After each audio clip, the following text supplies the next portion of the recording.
Bulletin Karnataka Congress లో కీలక మలుపులు చోటు చేసుకుంటున్నాయి. రేపు సీఎం పదవికి సీఎం సిద్ధరామయ్య రాజీనామా చేస్తున్నట్లుగా తెలుస్తోంది. ఆ తర్వాత కొత్త సీఎంను ఎన్నుకోనున్నారు కాంగ్రెస్ ఎమ్మెల్యేలు. అంతా సవ్యంగా జరిగితే ఈ నెల 30న కర్ణాటకలో కొత్త సీఎం ప్రమాణ స్వీకారం చేసే ఛాన్స్ ఉంది. అయితే ముందు నుంచి సీఎం పదవిని ఆశిస్తోన్న డీకే శివకుమార్ కు ఈ ఛాన్స్ దక్కే అవకాశం ఉంది.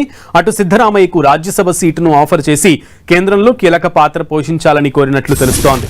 తగిన సమయం తీసుకుని నిర్ణయం చెప్పాల్సిందిగా ఆయనకు సూచించినట్లు సమాచారం.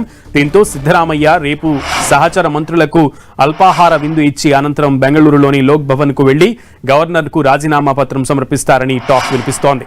ఇవాళ ఢిల్లీ నుంచి బెంగళూరుకు చేరుకున్న తర్వాత ఢిల్లీ పరిణామాలపై వ్యాఖ్యానించడానికి సిద్ధరామయ్య నిరాకరించారు. మీడియా అడిగిన ప్రశ్నలకు రేపు సమాధానం చెబుతాను అంటూ ఆన్సర్ ఇచ్చారు.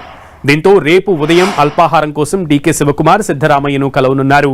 నిన్న సుమారు 6 గంటల సేపు జరిగిన ఈ సమావేశంలో సిద్ధరామయ్య సీఎం పదవిని వదులుకుని రాష్ట్రంలో నాయకత్వ మార్పునకు సహకరించాలని అధిష్టానం సూచించినట్లుగా తెలుస్తోంది.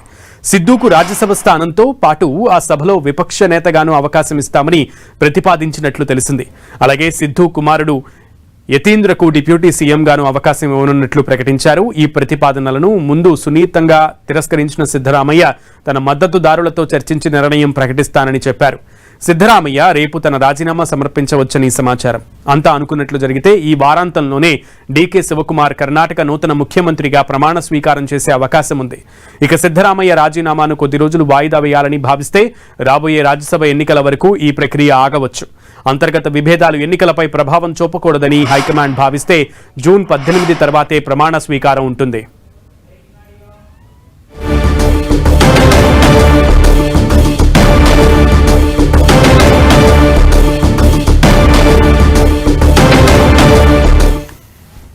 కర్ణాటకలో జరిగిన 2023 అసెంబ్లీ ఎన్నికల్లో కాంగ్రెస్ ఘన విజయం సాధించింది. సీఎం పదవిని సిద్ధరామయ్య చేపట్టారు. అయితే డీకే శివకుమార్తో 2.5 ఏళ్లు చొప్పున పదవీ కాలం పంచుకునేందుకు అప్పట్లో నిర్ణయం జరిగిందని ఆయన వర్గం చెబుతోంది. ఈ వాదనను సిద్ధరామయ్య తోసిపుచ్చారు. 5 ఏళ్లు తానే సీఎంగా ఉంటారని, అయితే అధిష్టానం నిర్ణయమే శిరోధార్యమని తరచూ చెబుతున్నారు.